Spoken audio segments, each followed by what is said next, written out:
Uku kwezi kwahariwe ibikorwa bya polisi y'igihugu kwatangijwe tariki ya 15 Nyakanga, ibikorwa byako bikaba byasojwe tariki ya 17 Kanama mu mwaka wa 2019. Uku kwezi ibikorwa byibanzweho byari mu nsanganyamatsiko igira iti imyaka 19 y'ubufatanye mu bikorwa byo kubungabunga umutekano no guteza imbere imibereho myiza y'abaturage.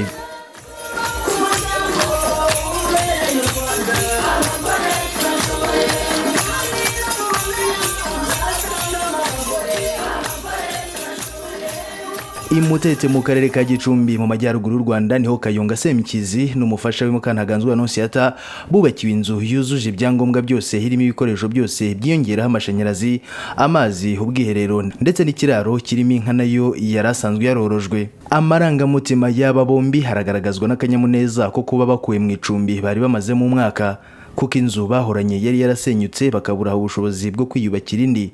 Aha dore uko bagaragaza uko bashimira polisi y'igihugu yabubakiye.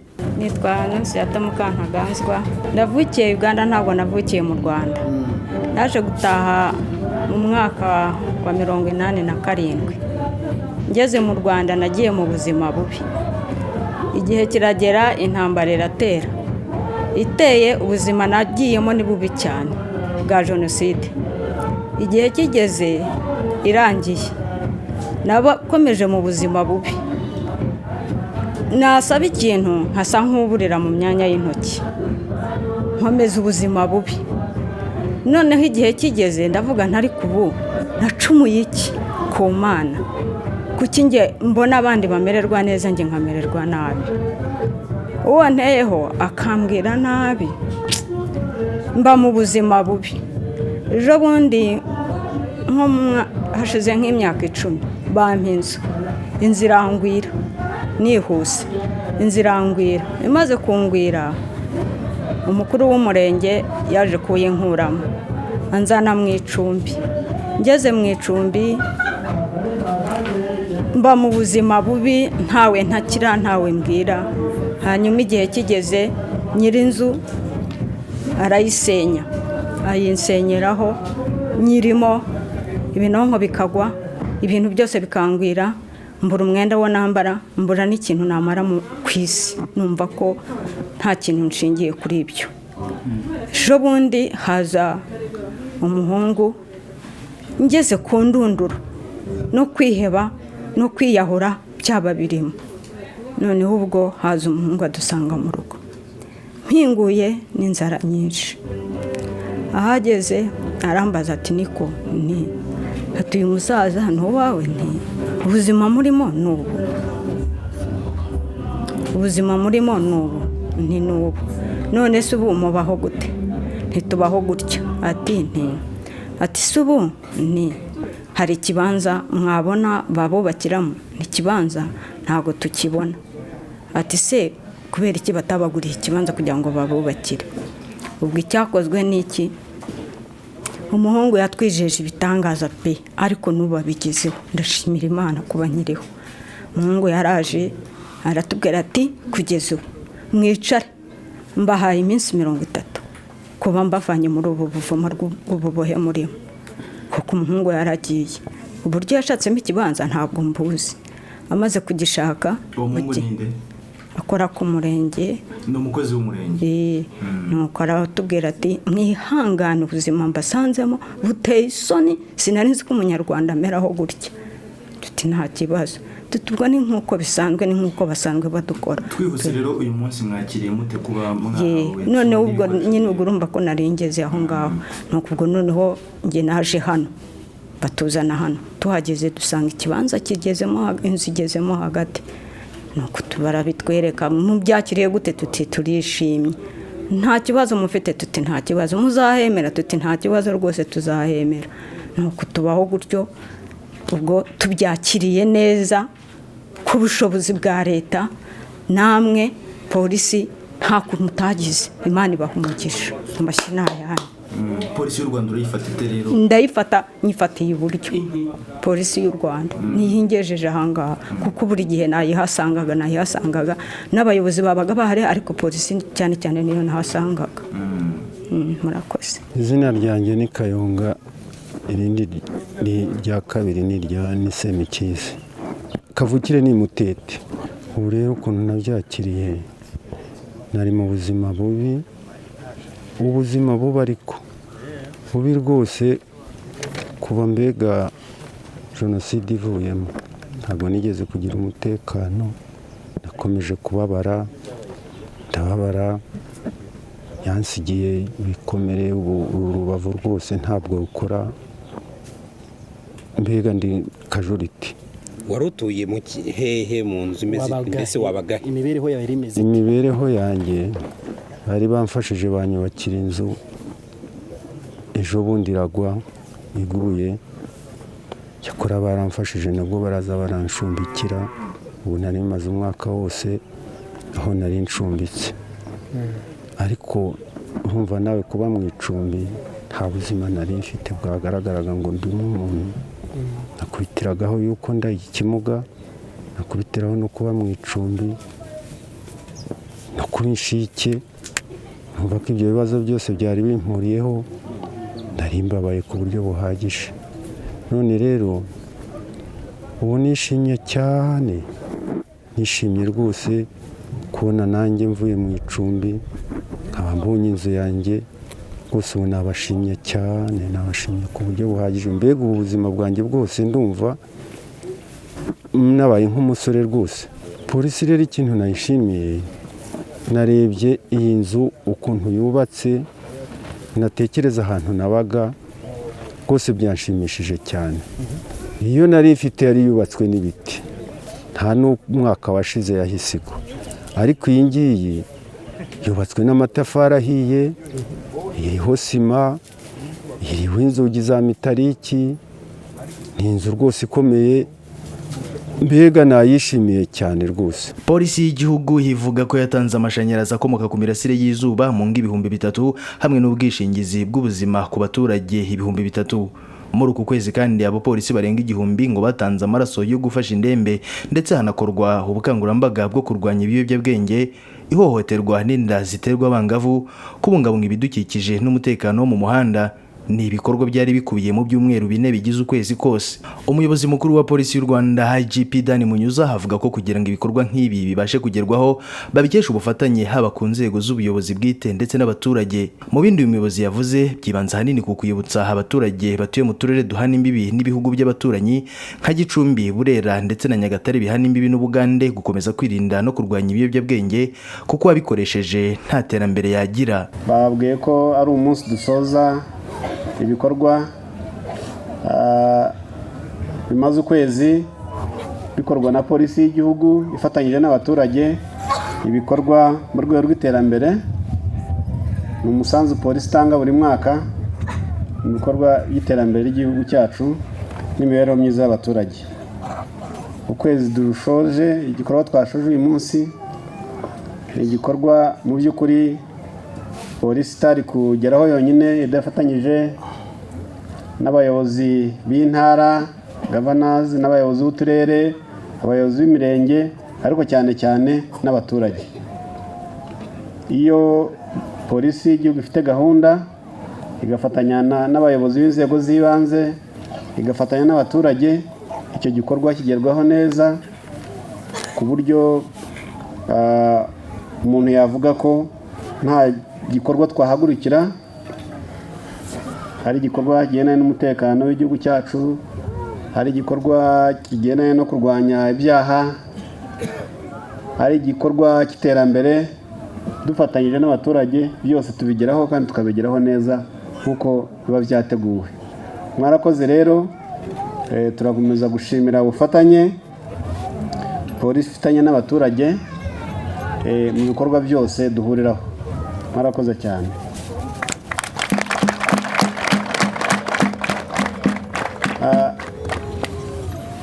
Nyakubahwa Minisitiri w'Ubutabera, nge igikorwa cyane cyari cyo gushimira, ariko nagira ngo nanone mvuge ku bibazo bikunze gutera umutekano muke muri aka karere ka Gicumbi ndetse n'utundi turere duhanye imbibi n'igihugu cy'abaturanyi, kugira ngo dusoza iki gikorwa tunavanemo ingamba ingamba tugomba gufatanya twese tugahuza imbaraga kugira ngo ibyo bikigaragara nk'ibibazo biba intandaro y'umutekano muke ari muri akarere ka Gicumbi, ari mu karere ka Burera ndetse n'akarere ka Nyagatare, uturere twari dutatu duhuje imbibi n'igihugu cy'abaturanyi. Ibyo bibazo byose bigaragara nk'ibibazo biteza umutekano muke muri utu turere ndetse no mu gihugu cyacu, nabyo tubihagurukire tubikemure mu minsi mike. Ikibazo cya mbere ni ikibazo cy'ibiyobyabwenge. Ikibazo tukiganira kenshi, abayobozi bose iyo bahuye n'abaturage b'akarere cyangwa n'utundi turere, ikibazo bakiganiraho, ndetse n'abayobozi bakuru b'igihugu cyacu ikibazo barakitwibutsa buri gihe cy'ibiyobyabwenge. Nyakubahwa Perezida wa Repubulika yahuye n'abaturage, yahuye n'urubyiruko, atwibutsa buri gihe ko ibiyobyabwenge byangiza ubuzima bw'abantu, nta nyungu iri mu biyobyabwenge. Nubwo tubirwanya ariko haracyakenewe imbaraga kugira ngo tubihashye burundu, dutandukane n'ibiyobyabwenge. Kuko urebye abantu cyane cyane urubyiruko n'abagabo bagenda bahungabanyirizwa ubuzima kubera ibiyobyabwenge, ubona dukwiye kongeramo imbaraga. Ibiyobyabwenge mvuga nka kanyanga n'izindi nzoga zitemewe mu gihugu cyacu zituruka mu baturanyi. Ibiyobyabwenge mvuga ni nk'urumogi, usanga mu by'ukuri ariyo ntandaro y'ibindi byaha bihungabanya umutekano duhura nabyo. Amakimbirane mu ngo, aho usanga umugabo n'umugore we bafitanye ubwumvikane buke, urugomo muri za santire z'ubucuruzi, mu tubari n'ahandi, abantu gukomeretsanya, icyaha cyo gukubita no gukomeretsa ngira ngo murakizi, muragikurikira. Byose isesengwe usanga intandaro ari ibiyobyabwenge, ari inzoga zitemewe abantu banywa zikababuza ubwenge, bagakora ibintu batakabaye bakora ari bazima. Icyo kibazo rero kiracyahari, ni ukugihagurukira. Aho usanga abana baravuye mu miryango bari ku muhanda, barataye amashuri, wakurikirana imisesenguro ugasanga umubyeyi amafaranga yakaba ajyana umwana ku ishuri, ahubwo yajyanye muri kanyanga zitemewe. Hari rero ububi bw'ibiyobyabwenge, hari ibyiza bihari. Kureka ibiyobyabwenge, kureka kanyanga n'izindi nzoga zitemewe, si ukuvuga ngo inzego z'umutekano, polisi iratubwira kureka icyo kunywa, kureka inzoga. Ntabwo ari byo navuze, kuko ibyo abakunda kunywa inzoga zirahari nziza zemewe. Hari za byeri n'izindi nzoga zicuruzwa mu buryo buzwi bwemewe n'amategeko yacu, ku buryo n'uwashaka kunywa inzoga atayibura ariko yemewe. Ariko ibyo mvuga nibyo usanga ababikoresha mu by'ukuri bafite icyo babura, ahubwo biduhungabanyiriza umutekano. Nagira ngo rero dusoza uyu munsi twibukiranye, twumve yuko guhangana n'ibiyobyabwenge, guhangana n'izi nzoga zitemewe zidakorerwa mu gihugu cyacu ziva ahandi, ko tugomba kubifatanya nabyo tukabibonera igisubizo muri utu turere duhanye imbibi n'igihugu duturanye. Ibyo bikorwa nabyo by'icuruzwa n'ikoresha ry'ibiyobyabwenge tukabihagarika, kandi nzi ko dufatanyije twabihagarika. Icya kabiri nagira ngo mvugeho ni ikibazo cya magendu. Magendu, ubucuruzi butemewe mu gihugu cyacu. Igihugu cyacu kirasobanutse, ibikorwa byinshi biri mu rwego rw'ubucuruzi birasobanutse, birazwi. Abacuruza baracuruza, abashinzwe imisoro barayishinzwe, abacuruza bakishyura imisoro, ibintu byose bigakorwa neza mu buryo busobanutse. Ariko abantu muri akarere ka Gicumbi, akarere ka Burera ndetse na Nyagatare bacyumva yuko bakora ubucuruzi butemewe, bakora cyane cyane bitwirikiriye ijoro, ko ibyo nabyo atari byo, bakwiye kubireka. Ahangaha mubita ngo ni abarembetsi. Sinzi niba ari hano muri Manyagiro cyangwa niba hari Burera gusa, ariko ni izina rizwi ngo bariya ni abarembetsi, kubera ko bagenda nijoro bakakora umwuga w'amagendo. Umwuga ukorwa nijoro, ucuruza unyuze mu nzira zitemewe, ntabwo ari byo. Nabyo twarabihagurukiye, abashinzwe umutekano bongeye imbaraga, tugomba kubihagarika. Igihugu cyacu kikarangwa n'ibikorwa binyuze mu mucyo, bikorwa ku manywa, bigakorwa nijoro, ariko mu nzira zemewe. Kunyura mu nzira itemewe, ugacuruza ukazana ibicuruzwa wirengagije amategeko, ntabwo ari byo. Twarabihagurukiye rero, nagira ngo nkangurire abaturage turi kumwe muri uyu munsi n'abayobozi turi kumwe ko hakiri ibigomba gukorwa kugira ngo ibi nabyo by'ubucuruzi butemewe bwa magendu bihagarare. Urebye nk'abantu bafatirwa muri iki gikorwa cy'amagendo, bakomoka muri aka karere no muri utu turere duhana imbibi n'iyi gihugu cy'abaturanyi, usanga bihomberamo cyane, ku buryo ni ikintu bagomba kwirinda mbere y'uko n'inzego z'umutekano zibahagarika. Amategeko arazwi, Rwanda Revenue Authority, kiriya kigo gishinzwe imisoro n'amahoro, babitwibutsa buri munsi, inzego z'umutekano zirabitwibutsa. Iyo ufashwe wikoreye ibicuruzwa bitemewe byanyuze mu nzira za magendu, ukafatwa uri kuri moto ubihetseho ibyo bicuruzwa, cyangwa se uri mu modoka, ikinyabiziga cyari gitwaye iyo magendu gitezwa cyamunara. Wowe nyiri ibyo bicuruzwa birafatirwa, kandi ukishyura amande menshi, amafaranga menshi, ku buryo uwagiye muri ubwo bucuruzi arahomba. Iyo afashwe arahomba rwose. Urebye mu masitoke, aho ububiko bw'ibi bicuruzwa bifatwa n'inzego z'umutekano, ukibaza ba nyirabyo igihombo byabagizeho, usanga ari ibintu bibi cyane bikwiye kwirindwa. Icyo wari utunze urakibura, ugahanwa. Wakabaye ucuruza mu nzira zemewe, ukunguka,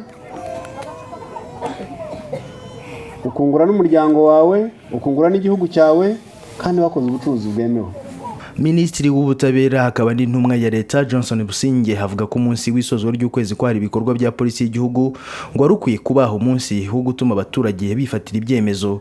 Minisitiri Businge hamya ko polisi y'u Rwanda mu myaka 19 imaze ishinzwe hitagwingiye, ashingiye ku byikorera mu gucunga umutekano, kubungabunga amahoro no gufasha abaturage kuva mu bukene.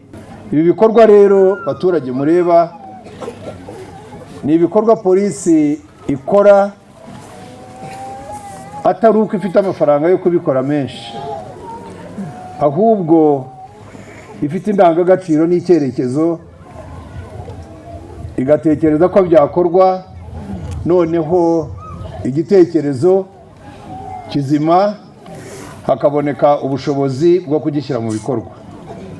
Ibi ngibi ni ibikorwa abaturage mugiramo uruhare rukomeye, hari abagemuye ibintu bitandukanye kugira ngo bibeho, ubuyobozi bwakoze akazi kenshi kugira ngo bibeho, birumvikana na polisi yakoze akazi kenshi kugira ngo bibeho. Ni ibikorwa rero dufatanyije, ariko bitari ibikorwa by'amafaranga menshi by'ubukire tuba dufite, ari ibikorwa by'ubushake n'icyerekezo. Iyo bihuye amikoro akaboneka, ibyo bikorwa bigakorwa. Polisi y'u Rwanda imaze imyaka 19 ivutse. Imyaka 19 ntabwo ari mike cyane, ariko ntabwo ari myinshi cyane. Hari za polisi tuzi hirya no hino ku isi mu myaka 50 zitarakora ibikorwa, ariko polisi y'u Rwanda turayishima, turayikunda ko itagwingiye, itariye nabi, yagize imirire isobanutse, igakora neza, none mukabona ko irimo ikora ibikorwa byiza cyane. Ubundi urwego rufite imyaka nk'iyo ifite rutagombye kuba rwakagezeho. Ubu tumaze kugera ku kigero gishimishije cyane, abayobozi babivuze, cyo kurwanya ibintu bishobora guhungabanya umutekano w'Abanyarwanda ibyo ari byo byose. Hari ibyaha, hari n'ibindi bikorwa bishobora guhungabanya umutekano w'Abanyarwanda. Ibyo nabyo kubera ubwo bufatanye tubigeze kure, tubihashya. Ntabwo rero dukwiye kwihanganira ikintu icyo ari cyo cyose cyatuma tudindira, cyatuma dusubira inyuma, cyangwa cyatuma dusenya ibyo twagezeho. Polisi y'u Rwanda ivuga ko ku kwezi ko hari ibikorwa byayo gusize yubakiye amazu imiryango 30 y'abatishoboye, ibiro by'imidugudu 6 hamwe n'ibiro byaho ikorera mu mirenge ya Manyagiro na Kaniga muri Gicumbi mu majyaruguru y'u Rwanda.